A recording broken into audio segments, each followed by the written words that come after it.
eta tira, alaxe bukatuko dugu atala, hau mendi. ¡Viva la madre que os parió a todos los griegos!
Musika zuzenean saioak ere entzun egin ditu gure errezuak eta ez, hiru ez, segidan hause talde bizkaitarraren izena eta lasai ez dut segituko umore kaskar honekin, esango dizugu gainera mutiko bi abestia eta LP-aren izena berriz Zaldiko katua, ezakit ondo esan dudan, Zaldikatua esaten dite realizatzaileak, Zaldikatu LP-an datorren abestia duzu segidan entzun eta ikusi ahal izango duzuena eta gu bagoaz.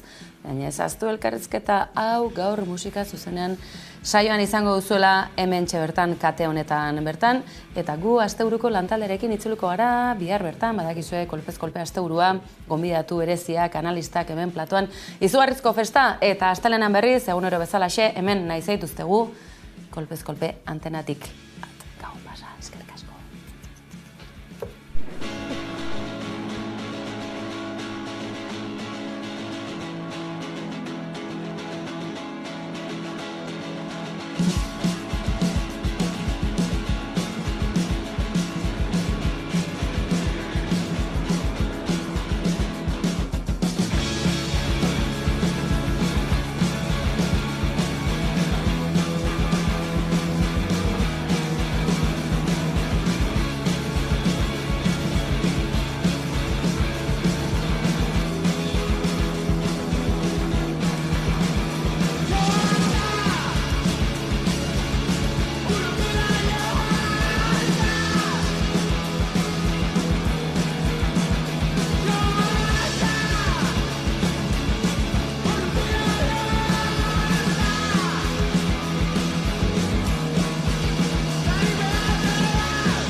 Amnistia legea onartu dute gaur Espainiako Kongresuan egindako osoko bilkuran. Aldeko 177 boto jaso ditu eta kontrako 172.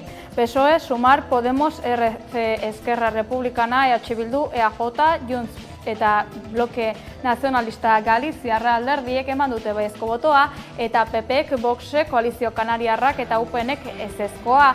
Indarrean sardadin, Espainiako erregeak sinatu behar du aurrena eta gero argitaratuko dute BOE Espainiako aldizkari ofizialean. Ziurrenik datorren astearen hasieran erregea bidaia ofizial baten baitago El Salvadorren. Ondoren, epaiek 2 hilabeteko epea dute aplikatzeko.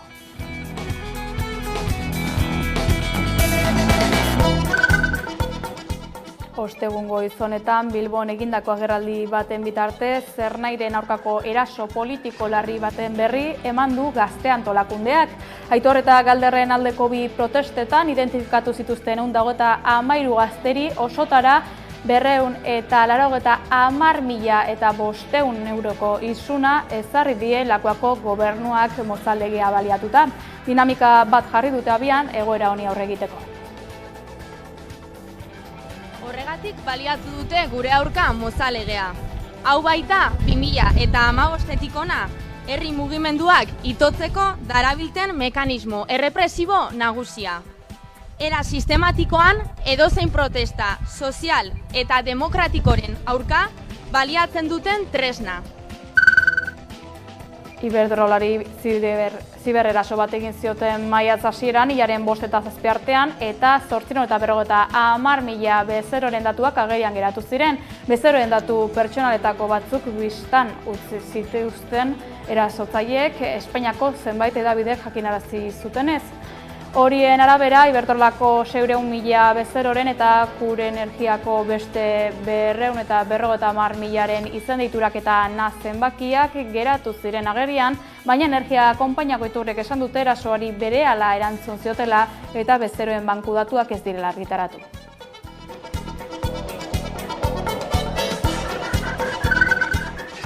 Aurreneko emakume batek gidatuko du adegi Gipuzkoako patronala Isabel Busto Donostiarrak. Euskal Herriko enpresa buruen elkarten artean 3 dago andre bat buruan.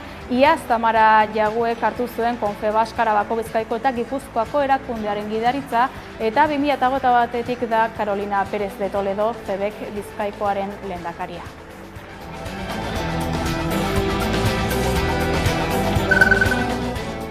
Egipto eta Gaza arteko Rafako pasabideak garrantzi berezia hartu du iazko urriaren 7tik aurrera Israelek Palestinako aurka areagotutako erasoaldian.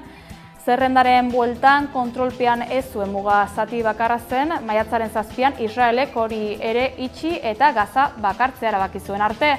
Bart taktikoki osorik duela kontrolpean adierazi du Israelgo armadak. Gauzak horrela, Israelek Gazako muga osoaren kontrola du. Hala nabarmendu zuen armadako bozeramaile Daniel Hagiarik agerraldi batean.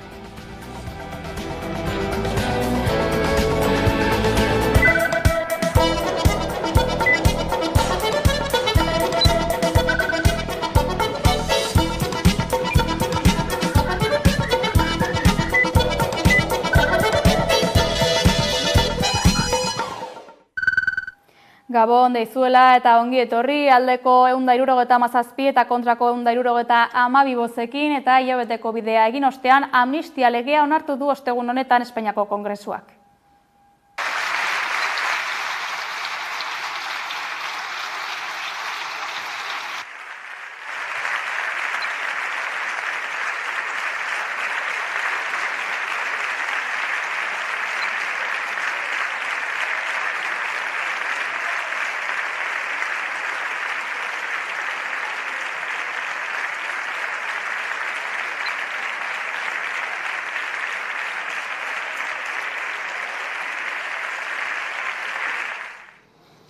Lege hau garrantzitsua da eta beharrezkoa. Beharrezkoa ez Kataluniako gatazka politikoa konpontzeko ez, baina beste egoera baten konpontzen saiatzeko. Auzitegietatik ateratzeko auzitegietara inoiz heldu behar ez zena. Sapigueu que desde el independentisme basc sempre estarem donant suport a una solució a la vostra causa, ya que també és la nostra causa. Con la amnistía se pretende mejorar la convivencia en Cataluña, lo que constituye el interés general último que legitima la amnistía en términos de principios y valores constitucionales. Avui és un dia històric. Avui no es perdona. Avui es guanya. Aquesta llei no és perdó, ni és clemència. És victòria. Una victòria democràtica. Avui és un bon dia per tot un país, per la seva democràcia i per la seva llibertat. Avui és un dia històric perquè estem davant de la primera derrota del règim del 78.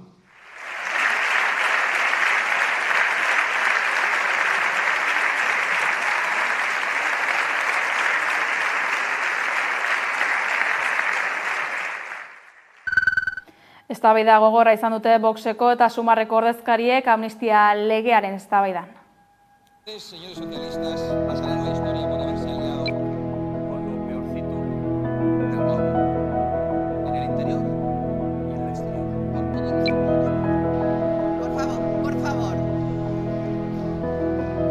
Por favor, señores y señoras.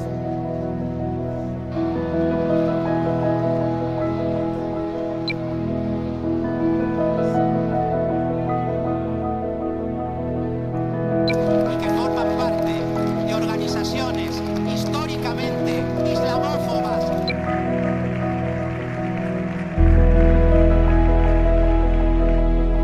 Cataluña la ha agradecido.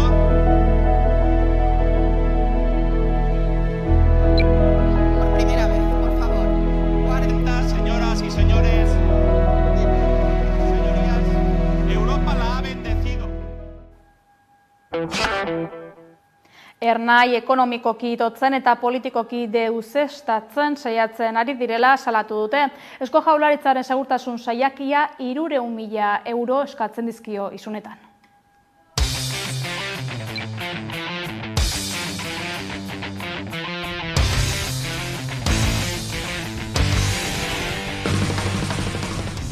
Eta 2023ko irailaren 22an Aitor eta Galder gazteen espetzeratzeak salatzeko bi ekimen burutu genituen, Bilbon eta Gasteizen. Horietan, 133 kide identifikatu zituzten. Orain, 8 hilabete geroago, identifikatutako kide guztiei isunak jarri dizkiete, mozal legea aplikatua. Isun horiek 1.500 eta 2.500 eurokoak dira. Guztira, 290.500 euroko zigorra. Administrazioarekiko auzietako epaitegian, isunen aurkako legita aurkeztea eta prozesu judiziala abiaraztea erabaki dugu. Horren bitartez, segurtasun sailaren desproportzaltasuna eta arbitrarietasuna salatuko ditugu.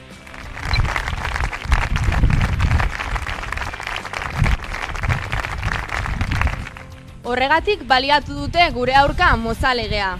Hau baita 2015 hona herri mugimenduak itotzeko darabilten mekanismo errepresibo nagusia. Era sistematikoan edozein protesta sozial eta demokratikoren aurka baliatzen duten tresna. Egoera oso larria da. Eskubide zibil eta politikoetan atzerapauso izugarria suposatzen duena. Europako hauteskundei begira EH Bilduk lankidetzan oinarritutako nazioarteko harremanak aldarrikatu ditu gaur mehatxu armatuak alde batera utzita. Espainiar estatua NATOko kide bilakatu zen egunaren urteurrenean Euskal Herriak ezetz esan zuela gogoratu du. Gaurkoan, 1986an bezala berriro aldarrikatu nahi dugu Euskal Herriak NATOri emandako ezezkoa. Euskal Herriak 86ko martxoko erreferendumean hartutako erabakiek gaur egun oraindik indarrean jarraitzen dute. Gaur egun nazioarteko gatazkak konpontzeko estatuek duten errezetak arma gehiago, gerra gehiago, hildako gehiago izaten diren bitartean, funtsezkoa da berriro ere ariketa demokratiko hura gogoraraztea eta arretan berrestea. NATOri ez, bakeari bai, eta bai herrien arteko lankidetzan oinarritutako nazioarteko harremanei arma mehatxuak bazterrean utzita. Hori da Euskal Herria Bilduk Europako Parlamentura eramango duen mezua. Ez dugu nahi Estatu Batuen menpe dagoen Europa bat. Menpekotasun horrek Europari eragozten dio paper funtsezkoa, paper aktiboa izatea herrien arteko bakean. Beraz, Ukrainian zein Palestinan bakearen alde funtzio aktiboa jorratuko duen eta erabakigarria izango den papera eskatzen dugu Europarentzat ere. Zaian izan da Eusko Alderdi Jeltzalea, Oiane Agirregoitia, EAJaren zerrendaburuak esan duenez, Euskaldunen kezkak Madrilen zein Bruselan bideratzea eta haien arazoak konpontzea izango dute helburu. Euskadin, Madrilen eta Bruselan dugun helburua Euskaldunen kezkak bideratzea eta haien arazoak konpontzea da. Gu gara Euskadiren ahotsa. Europan eta Madrilen gure ahotsa zuzena delako, Euskaditik Europara. Bruselan adibidez lortu dugu trenbide pasagunetako tren istripuei buruzko ikerketak azpiegituretik zerikusirik ez duten erakundeek osatu behar dituzte. Eta abiadura handiko korridore atlantikoaren garapenaren defendatzaile izan gara. Europarekin lotuko gaituen sarea, garraio seguro eta ekologikoago batean. Gainera, duela gutxi lortu dugu aldiriko trenak Euskadira transferitzea. Eta horrek, denborarekin, egokitzapen aldi baten ondoren Euskaditik gure garraio sistema koordinatu ahal izatea ahalbidetuko du, gure herritarrei zerbitzu hobea emoteko. Ardura duenaren politikan zentratzen gara. Hori izango da gure nortasun ikurra Europan. Euskadiren ahotsa izango gara Europan. Zumaiako 3 grebalari feminista deklaratzera deitu dituzte hurrengo astean, azaroaren 30-ko greba orokor feministako protestak direla eta desordena publikoa egozten diete eta ekainaren 5ean deklaratu beharko dute Azpeitiko epaitegian.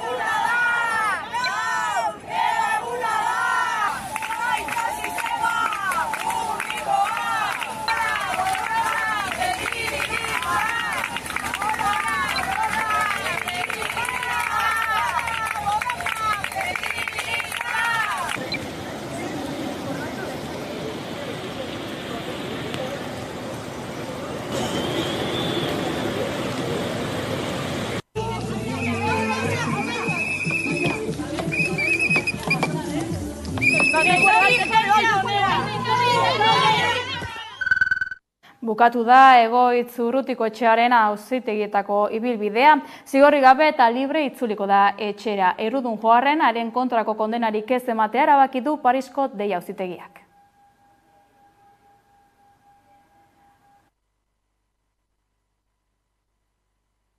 Arazo teknikoak medio, aurrera jarraituko dugu, Lizarrako sugarra gaztetxera begira jarriko gara, Lizarrako sugarra gaztetxeko kideak, Nafarroako parlamentuaren parean bildu dira gaur jaso dituen isunak salatu eta PSN erantzulez joz. Sugarra gaztetxeko gazteak Nafarroako parlamentuaren aurrean bildu dira, jaso dituzten isunak salatzeko eta hauei irtenbide bat bilatzeko, PSN zuzenean helaraziz. UPNek Lizarrako udala bereganatu eta PSN-erekin akordioak itxi zituen unean, Nafarroako gobernuaren zein Lizarrako udalaren eskutik isunak iristen hasi zitzaizkien. Ia 20.000 euro bilatzera iritsi dira hauek. Pasaden urtean sinatu zituzten gaztetxea erregularizatzeko akordioak udalarekin eta Nafarroako gobernuarekin. Horren aurreko kontuengatik orain isunak iristen hastea eta udaltzaingoaren partetik jasaten ari diren presioa zinez gaitzak direla salatu dute. Honetaz gain, joan den astean, gaztetxeak bideo bat publiko egin zuen, non Lizarrako udalarekin izandako bileren irudiak eta audioak publiko egin ziren. PSNek gobernuko isunak gelditu alduen alderdi bakarra dela adierazi dute. Elkartu gara gaur hemen Nafarroako parlamentuaren aurrean, salatzeko azken aldian gaztetxetik jasaten ari dugun represio ekonomikoa, osotara daramagu 20.000 euroko isunak, eta ikusi dugu PSN dela honen erantzuletako bat, eta orduan erabaki dugu gaur hemen elkartzea, egoera salatzeko eta irtenbide bat emateko. Lizarrako gazte asanbladak 28 urte beteko ditu aurten, eta Lizarrako gazteriak argi utzi nahi izan du autogestioarekin eta gaztetxearekin konprometituta dagoela. Orain bai, guazen Egoitz Urrutikoetxearen inguruko berrira.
Ingurumen gaietan, Araban, Legutioko Reidesa enpresan piztutako sutea itzali dute ordu luzez inguruan kezka sortu ostean.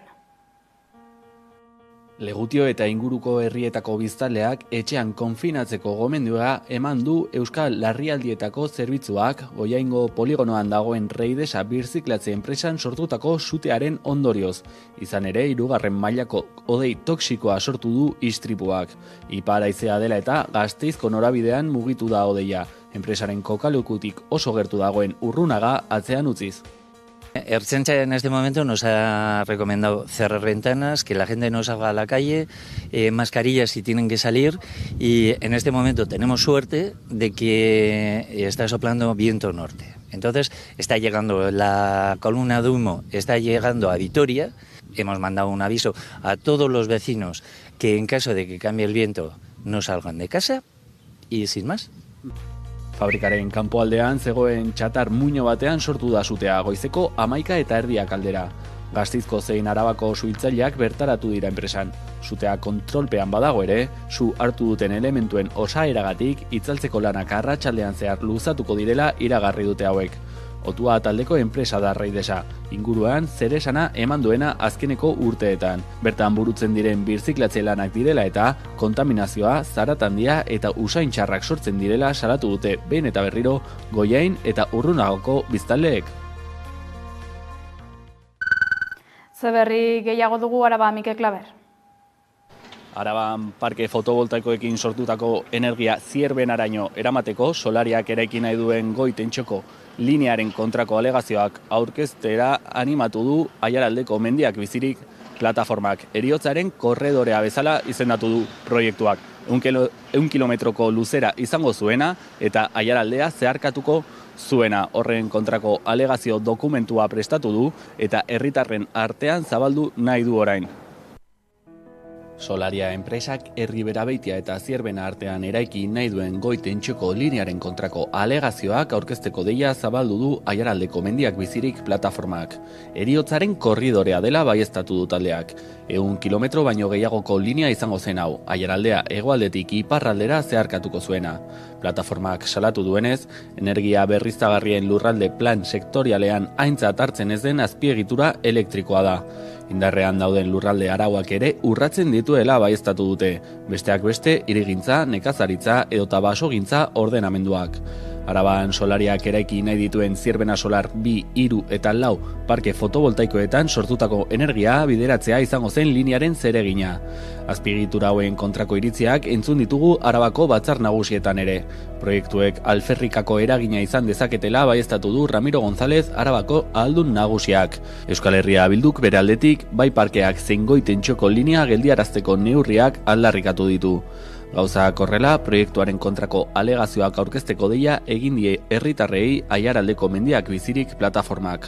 Hauek jasotzen dituen dokumentua eskuragarri utzi dute Laudioko Zuhaitza eta Masterkopi dendetan. Posta elektronikoz eskatzeko aukera ere badago. Aiaraldeko mendiak bizirik abildua gmail.com helbidera idatzita. Alegazioak aurkezteko epea ekainaren 19 arte egongo da zabalik. Zubietako erraustegian toxikoen konzentrazio maila modu kezkagarrian handitu dela jakinarazi du Toxiko Watch Fundazioak. Udane izan da bertan Zubietako erraustegian.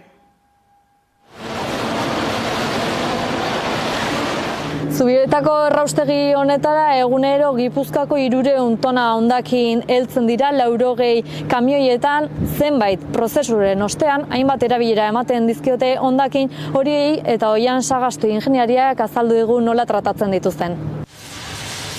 Hemen gaude, kasu honetan CMG batean, Gipuzkoko ingurumen gunean, lehenengo fasean, hemen jasotzen dugu bakarrik errefusia, Gipuzko osoko errefus guztia.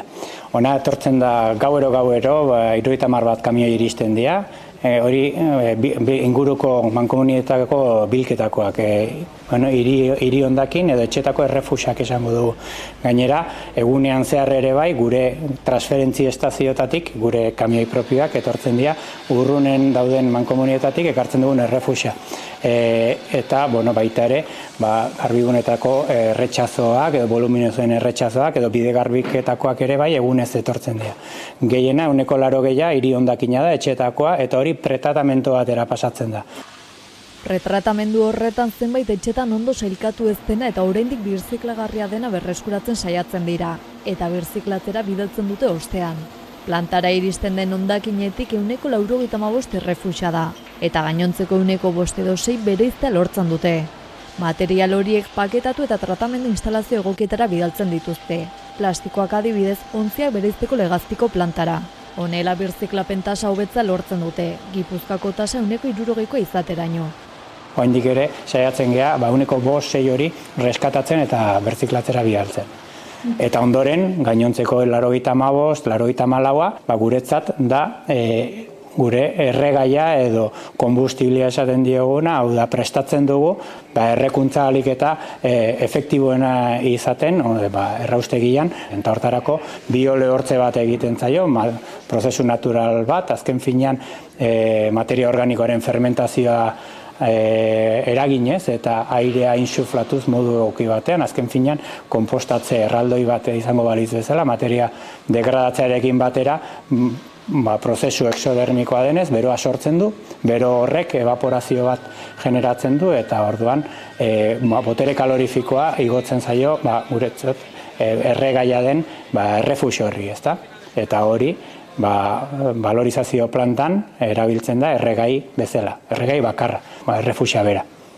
Errefuxia tratatzeko instalazio honek eskatzen diren arauak betetzen baditu ere kutsadura iturri da, eta herritar batzuk kezkatuta daude, Arkaitzerrekan airean eta inguruko lurretan agertu izan den kutsadura medio. Nik hori ez dut ikusten, ez dakit zer erantzun herritarren kezka, azkenean norbera errespetagarria ze kezkak ditun, eta jendeak zer pentsatu dezaken dena errespetagarria da, baina ez dakit, hemen behintzat ez dugu ikusten inolako kutsadurari sortzen denik, eta gero emisioen kontuetan ere ikusi da ez da zer parametro ditugun, ze teknologia jarrita dagoen, ze garantiak esango dugu ditugun emisioien azpitik, oso azpitik emititzeko. Eta kezkak ulergarria dira, baina ez dakit, lasaitasun puntu bat ere bai, ni ez naiz ez dakit agian hortan egokina, baina guk ez dugu ikusten horlako kezka arrazoiik.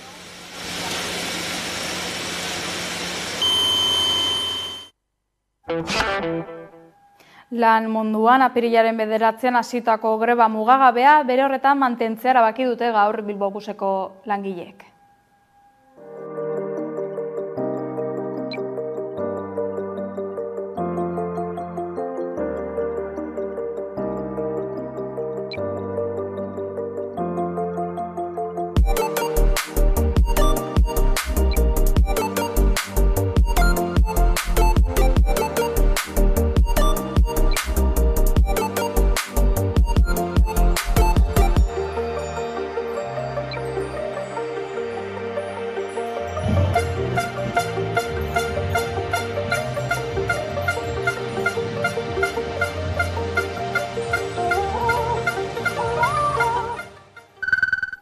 Greba eguna dute gaur, Arabako residentzietan jarraipen zabala izaten ari da residentzietako greba sindikatuen arabera, ez da, Mikel?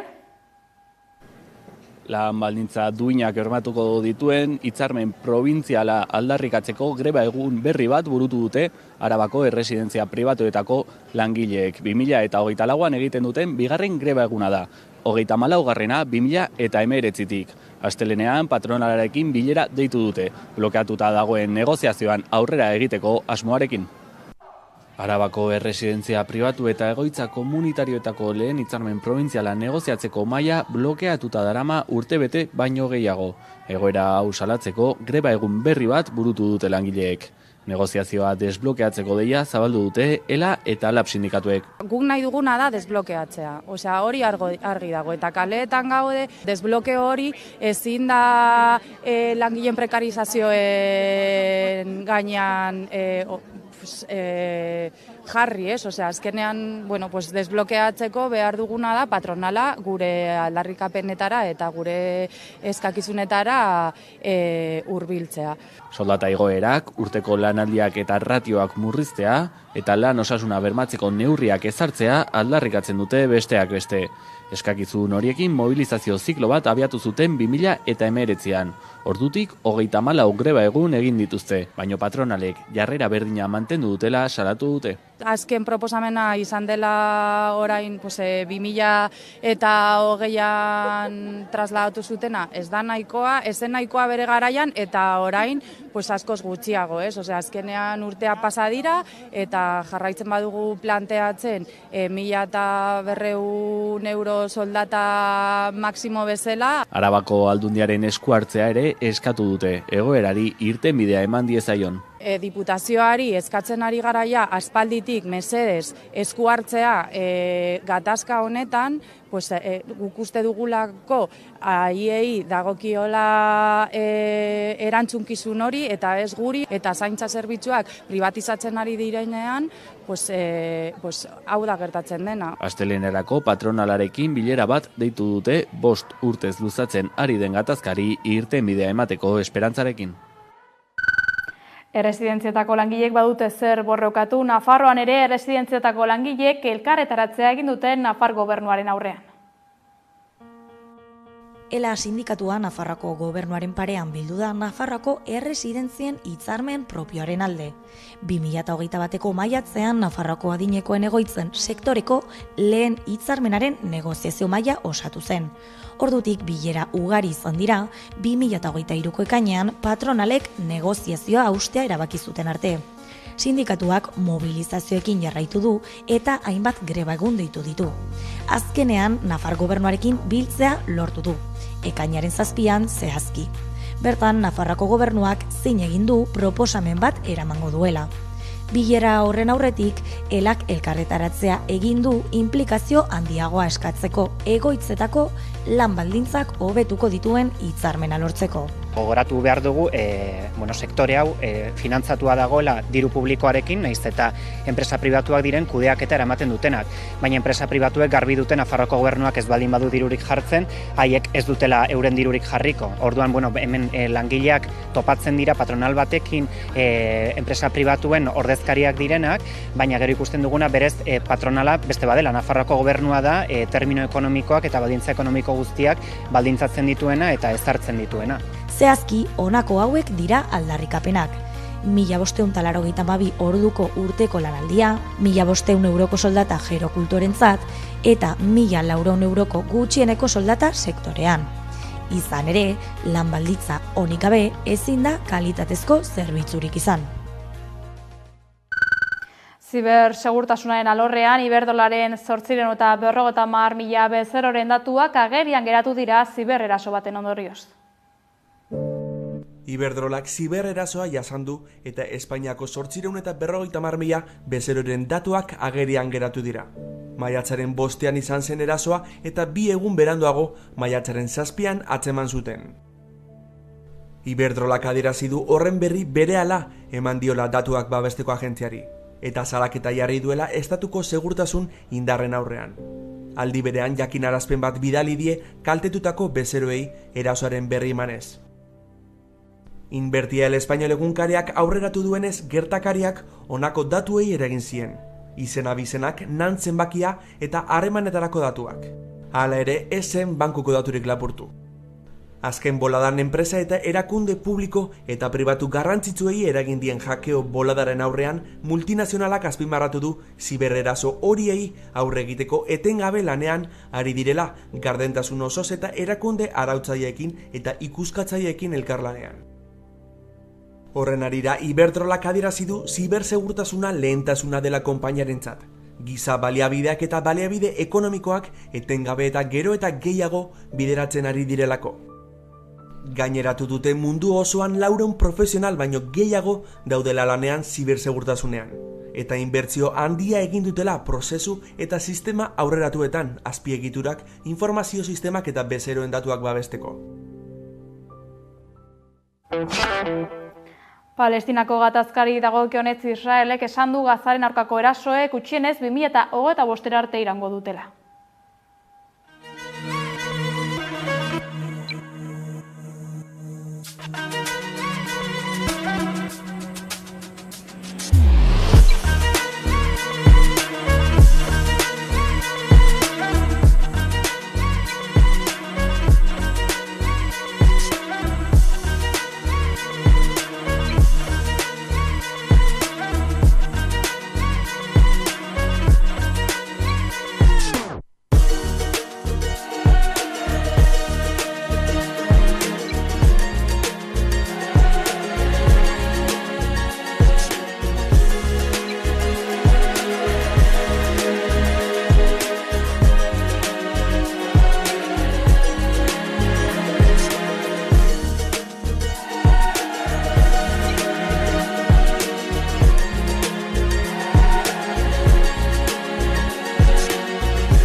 Jose Manuel Álvarez Espainiako atzerri ministroak eskerrak eman dizkia asteazken honetan Batzar Islamikoko erakundeko herrialdei bere zenbait ministrok egindako bisitan ekialde hurbilean bake iraunkorra eta egonkorra lortzeko egindako lanagatik eta ahaleginagatik.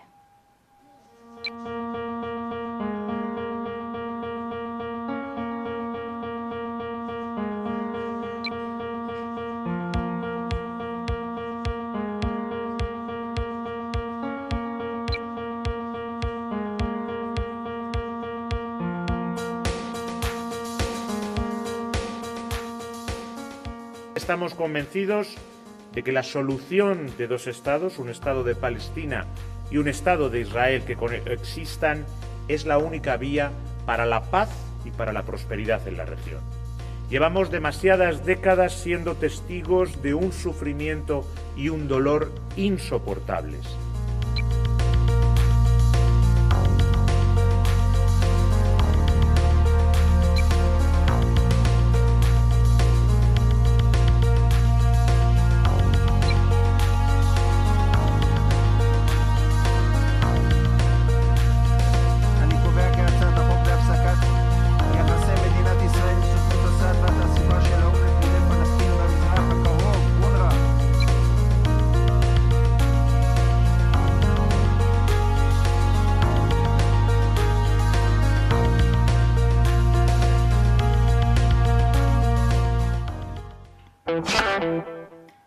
Kiroletan, larun batean, 8-2 halfen hirugarren edizioa dugu Gasteizen, Mikel, zenbat korrikalari izango dira aurten? Parte hartze errekorra izango du larun batean jokatuko den 8-2 half triatloia. 726 korrikalari batuko dira lasterketaren hirugarren ediziora. Horien artean izango da Javier Gómez Noia Olinpiar Jokoetan domina eskuratu duen triatleta. 726 kirolari bilduko dira larun batean Gasteizen jokatuko den 8-2 half triatloiaren hirugarren edizioan. Inoiz egondako parte hartzerik handiena izango da. Lasterketa hau gero eta erakargarriagoa bilakatu den seinale. Araban daukagune lurralde zoragarri honekin dauzkagun zirkuituak oso polita dira, gaioko igeriketa, gero biziketa guztia lauta dan zehar, nik uste oso zirkuito erakargarria dela, polita dela, azkarra, eta gero agian puntu indartsuna o politena da gero korrika egiten dela Gasteizko hirigunean, alde zaharrean.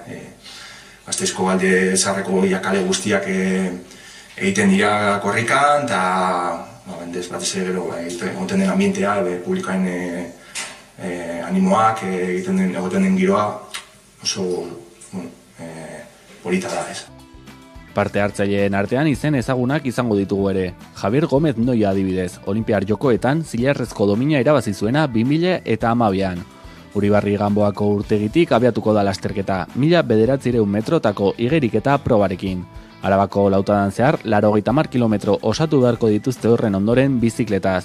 Gasteizko erdigunean aurkituko dute helmuga korrikalariek, Erdiaroko hirigunean barrena maratoi erdia korritu eta gero. Pilotan igandeko buruz buruko materiala aukeratu dute asteazken honetan Lasok eta Altunak.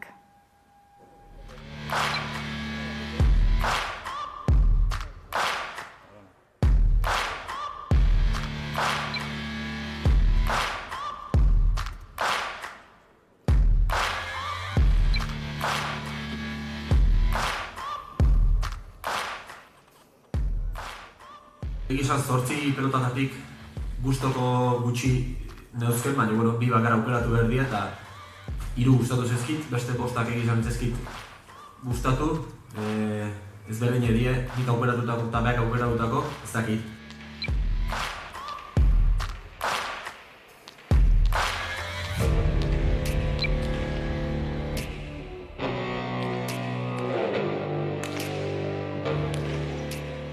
Buelta egin ematen, azkenean ni aterako naiz nire partidua egitera, favorito ez kontrakoa, azkenean nire partidua ongi egitera joango naiz eta bueno, horretan pentsatzen du.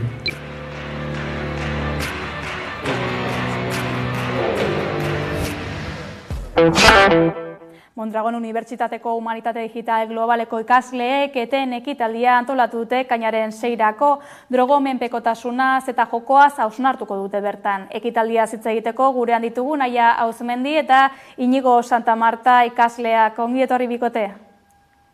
Kaixo. Lehenik eta behin, esan bezala, Humanitate Digital Globala graduko 2. mailako ikasleak zarete, orduan, gai sozialen inguruan lanean ibiliko zarete, baina konta iguzuen, nondik sortu da ekitaldi hau? Klaseko moduloren baten parte da? Bueno, esan desun bezala, Humanitate Digital Globaleko ikaslea gara, eta, normalen gai sozialetan inguruan lanen aritzega, eta, ekitaldi sozialen antolaketa dituriko moduluan erronka jarri zegoen. Erronka hortan, gizartean zegoen problematika bat, aztertzea edo eztabaida baten bitartez arazo baten bila jutea, eta horren bitartez ekitaldi bat sortu, eta horren hausnarketa kritiko bat garatzea. Beraz, gizarte problematika bat identifikatu eta horren inguruko jardunaldi bat antolatzeko erronka duzue, gure gizartean puripurian dagoen gaia da drogomenpekotasuna eta jokoa, ezta? Bai, esan behar da, hasiera batean ez genuela oso argi ze problematika edo landu nahi genuen, baina bai argi genuen gazteok sortutako zerbait zenez, gazteontzat bideratu nahi genuela, eta beraz ekin genion gure inguruan guarduratzen gaituzten gaiak ikusteari edo, eta ohartu ginen menpekotasunak gure inguruan gaurkotasun handia duela, eta duela garrantzia horren inguruan hitz egitea. Eta beraz erronka horriekin genion, eta gure apustua edo gure asmoa da behintzet gai honen inguruan libreki hitz egiteko espazio bat sortzea, esan genizak. Hau kontuan izanik, zer da ekitaldi honekin lortu nahi duzuena? Gure helburu printzipala pixka gaur egun dagoen gai sakon badela uste dugu, droga da jokoen menpekotasuna. Horregatik eten ekitaldian bitartez nahi dugu iristea jende gehiengoai, konkretuki gazteei, eta iristea hausnartzeko gune bat sortuko deula, eta gune hortan profesional, aditu eta esperientzia pertsonalak eramango ditugun gune bat izango dela, eta hor, esan dugu bezala, hausnartzeko gune bat, eta bakoitzak bere ondorioak ateratzeko gune bat izango dela. Gazte irisgarritasuna bideratzeko eta hausnartzeko gunea izango da beraz, egitaraura begira jarriz, ekitaldia arratsaldez egingo duzue, hitzaldiak, dinamikak eta katerina antolatu duzu, ezta? Bai, hori da. Inigok esan duen bezala, begiraia desberdinetatik heldu nahi diogu gai honi, eta hasiera batean izango dugu bakarrizketa bat, Maria Blancoren eskutik, gerora mai inguru bat egiteko asmoa dugu, bi gizarte zitzaile izango ditugu, batetik Eneritz Laza eta bestetik Amaia Uriarte, eta psikologa bat ere izango dugu, Irati Perez, baina gero esperientzia apur bat pertsonalagoa izan dadin, benetan gertutik bizi esperientzia hori, menpekotasunaren inguruko esperientzia hori bizi duten beste pare bat gonbidatu ere izango ditugu, adibidez Unai Garma eta Josu Biana, dinamika baten bitartez landuko dugu beraiekin solasaldi bat edo, eta hori itxiera emateko esan bezala catering bat izango dugu. Egitarauaren nondik norakoa jasota azkenik, bertaratu ahal izateko zer da egin behar dena? Oso sinplia da. Izena emateko galdetegi bat bete behar da, gure Instagrameko kontun dagoena, @eten.kitaldi, galdetegi motz eta askar bat, edo bestela Bilbo osotikan jarritako posteretako QR-ia eskaneatu eta ero, ekitaldiai buruzko informazio gehigarria eta ekitaldia joteko pauso guztik. Eten ekimen soziala aurkeztuta, amaiera emango diogu elkarrizketari, mila esker bikote. Eskerrik asko zuei. Gurean dugu ostegunero lez, Gaizka Izagirre, Pantaiak Euskarazeko kidea. Kaixo Gaizka?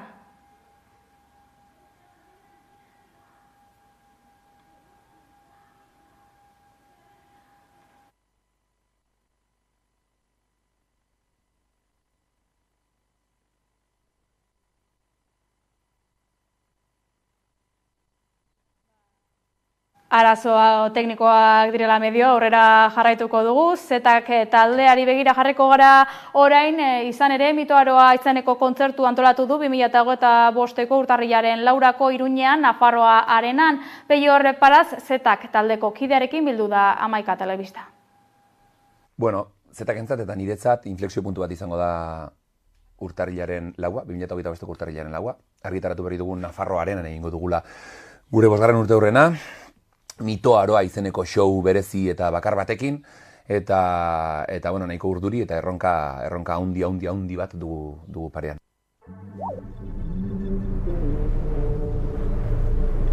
Zetak taldeak aurten bere 5. urteurrena ospatuko du.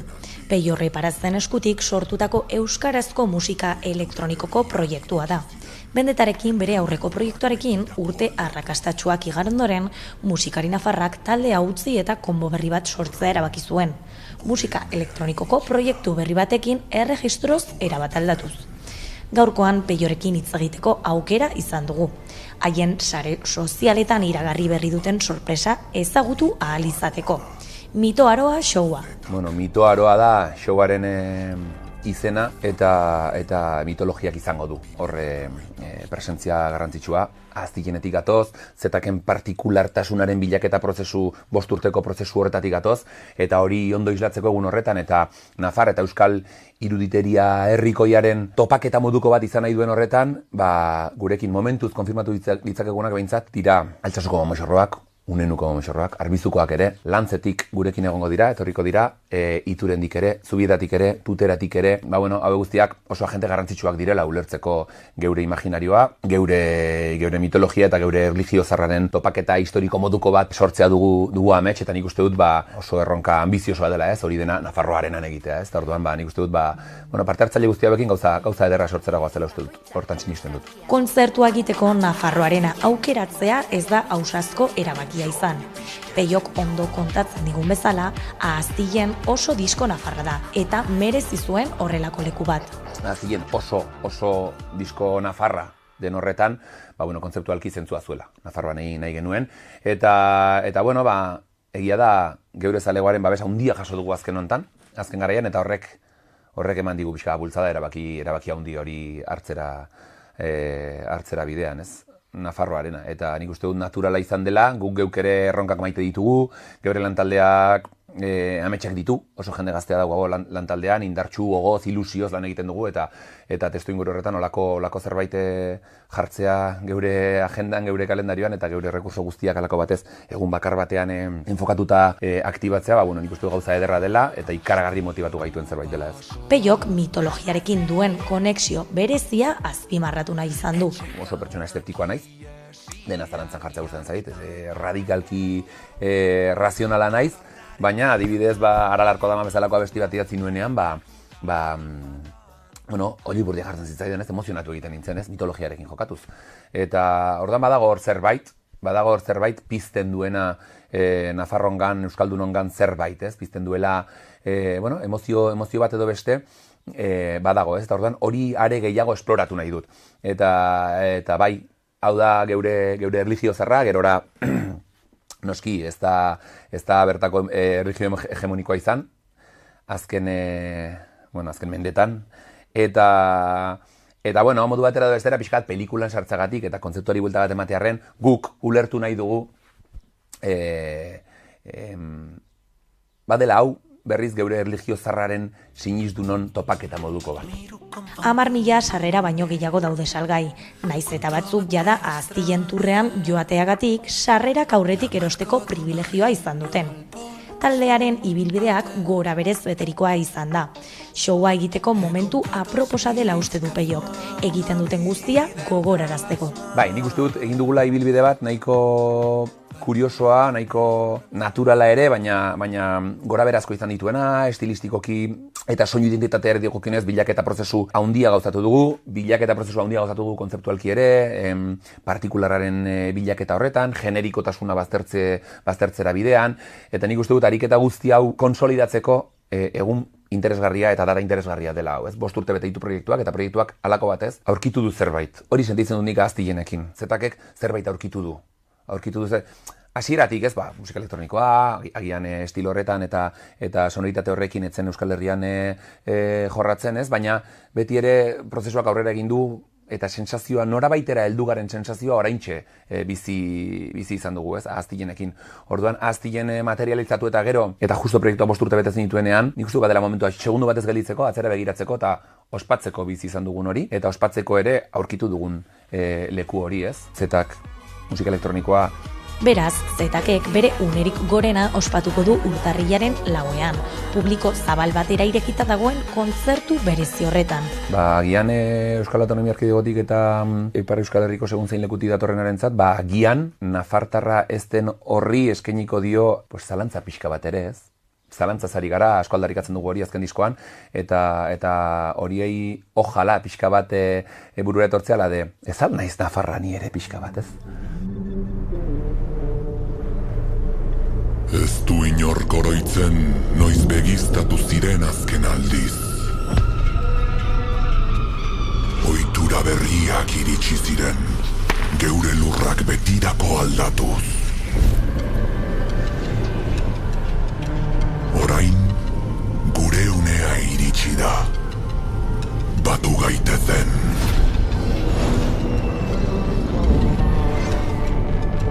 Ez da kontzertu bat. Mitoaroa da. Zetak da. Nafarroarena. 2025ko urtarrila. Orain pantaiak euskaratzeko kide Gaizka Izagirrerekin lotzerik badugun? Kaixo, hemen gatoz berriro plataforma digitaletan euskeraz esteinatu diren eduki nabarmenak gomendatzera. Netflixetik 2 izenburu, My Oni Girl, animea nire oni maitea, abentura eta fantasia uztartzen dituena, eta Atlas, Jennifer Lopez protagonista duen zientzia fikziozko eta akziozko filma, ez da bizitza aldatuko dizun pelikula, baina bere helburua betetzen du. Inteligentzia analista bat urrutiko planeta batean galduta geldituko da, eta adimen artifiziala darabilen armadura robotiko bat erabiltzen ikasi beharko du biziraun ahal izateko. Prime Video plataformaan Invincible animaziozko telesaila, The Walking Deaden egilearen komiki batean oinarritua, 17 urteko Mark Grayson superheroi gaztea du protagonista. Ekintzaren animazioa arina eta erakargarria da, bisualki oso boteretsua. Baina zerbaitek definitzen badu tonuen eta generoen arteko oreka da. Filminetik 3 pelikulatzar gomendatuko ditugu. Midsommar, kultuzkoa bilakatu den beldurrezko filma, Ari Asterrek zuzendua. Intrigazko film honetan bikote estatubatuar bat da protagonista, eta lagun batzuekin 80 urtean behin Suediako herrixka batean ospatzen den udako jaialdi batera joango dira. Eguzkia inoiz ezkutatzen ez den herrialdean amestutako oporrak igarotzen ari direla badirudi ere, pixkanaka amesgaizto bilakatuko da egonaldia. Taxi Driver, zer esan film honi buruz, Martin Scorseseren 1976ko maixulana, Robert De Niro eta Jodie Foster protagonista dituena, eta Fargo, Coen anaien harribitxia, William H. Macy, Frances McDormand protagonistak, aberats baten alabarekin ezkonduta dagoen gizon txepel eta uzkur batek 2 gaizkilei kontratatzen ditu. Helburua, bere Andrea baitzea. Baina, alabearrez, ustekabeko 3 hilketa gertatuko dira eta polizia tartean sartuko da. Eta harribitxiak aipatzen hasita, azken gomendioa primeran plataformaan topatuko duzue, Unicorn Wars animaziozko filmarekin, film antibelizista zoragarri eta gordinonek, peluxezko hartzen eta adarbakarren arteko borroka aitzakia gisa erabiliz, hausnarketa politiko eta psikologiko sakona plazaratzen du. Gogoratu, asteko estreinaldi guztiak zeintzuk izan diren jakin nahi izanez gero, zernonikusi.eus webgunea daukazuela. Ekainaren 2an igande honetan ospatuko da Euskal Eskola Publikoaren jaia. Naroa Lortza gurasoa izan genuen astelenean gurean. Entzun. Argi uki ginen hasieratik, ez ginula nahi bakarrik egun bateko jai baten, eginuna urte guztiko planteamentua landu. Planteamentu hauek pixkat 3 ardatzetan oinarrituta, alde batetik inklusioa, beste alde batetik inklusioa eta aniztasuna, publikotasuna eta euskalduntasuna, ez? Orduan prozesu horiek 3 ardatz horiek lantzeko eta ez horiek mugatzeko egun bateko jardunaldira, behin duguna izan da, Patxi Zubizarreta eta Jokin Mitxelenakin batera liburu bat argitaratu dugu, pixkat bereziki Urdanetako eskolan zentratuta egongo litzakela, benetan bertako aniztasunan isla eta ikuspegi pedagogiko eraikitzaile batetik, gaur egungo errealitateak erakusteko beste modu bat irudikatuz, ez? Gero eduki ditugu bi hitzaldi doma inguru, bat euskalduntzearen inguruan, bigarrena publikotasunaren inguruan, eta geratu zaigu denbora faltagatik hirugarren bat aniztasunaren kudeaketari buruz, ez? Orduan, dabil izaten izan da urte oso konpletoa, gainera ospatu dugu ere bai, Urdaneta eskolako 50. urte horrena, 1000 pertsonentzako tordu batekin, paella zoragarri batekin, ederrakin orduan gatoz gelditu gabeko erritmoan, ez? Erritmo zoro xamar baten orduan, ekainean bia izango da azkenengo ginda. Hainbat eta hainbat dira irakurtzearen onurak burua garatzen laguntzen du, gure nortasuna eta empatia indartzen ere bai, eta ariketa individualaz gain kolektiboa izan daiteke. Horren erakusle da Gasteizko Azpimarra taldea, ezagutu dezagun.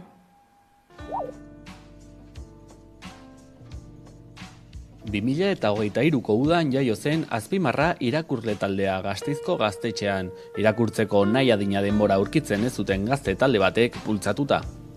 Hasiera batean izan zen lagun batzu bildu ginen eta ikusten genuen beti genukeela preokupazio erdina edo inkietude erdina eta irakurrineko genukela gehiago, baina ez genuela nahi beste irakurtzen, ez genukalako denborarik edo zer.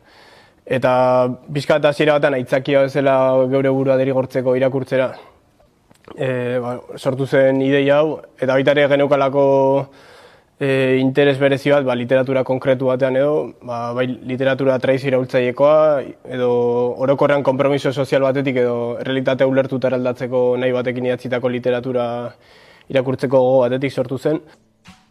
Ordutik hilabetero elkartzen dira 15 gazte inguru ikuspuntu sozialak dituzten liburuak eta egileak irakurtzeko. Taldea egonkortu heinean, irakurketa saioak baino gehiago egitearen ideia sortu da. Antolatu du ekainaren 6. literatur jaialdi bat, gauza pixkat esperimentara, ez dugu urteko inorrez garela sekula olako jaialdi batean izan.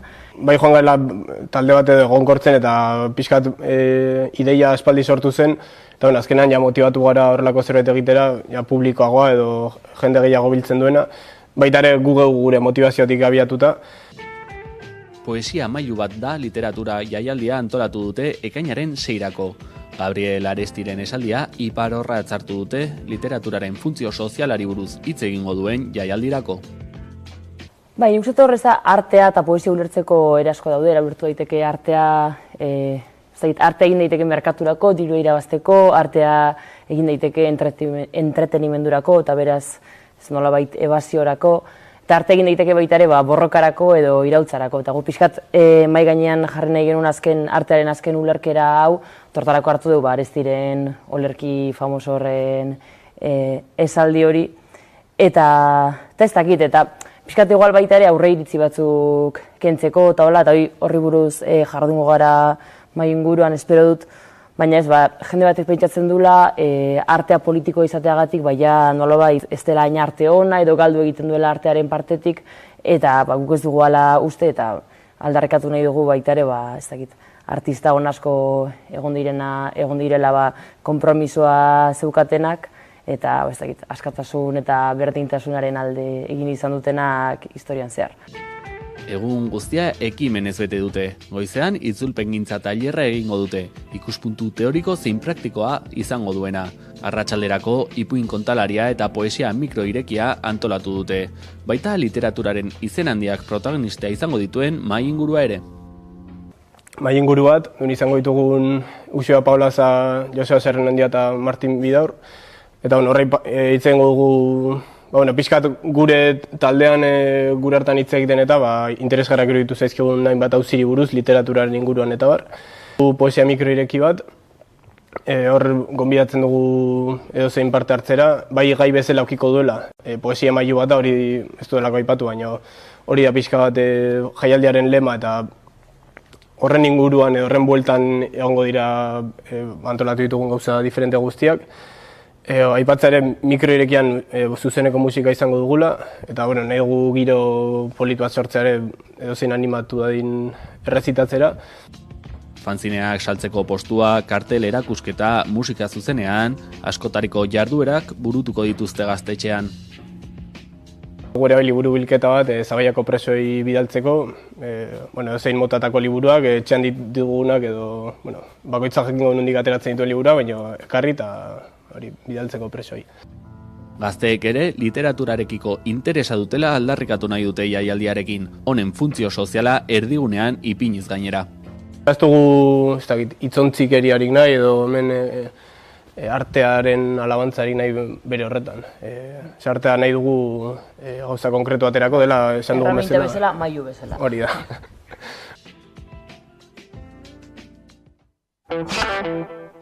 Besterik gabe agurtuko gara, Maika.eusatarian duzue informazio gehiago asteburuna pasa.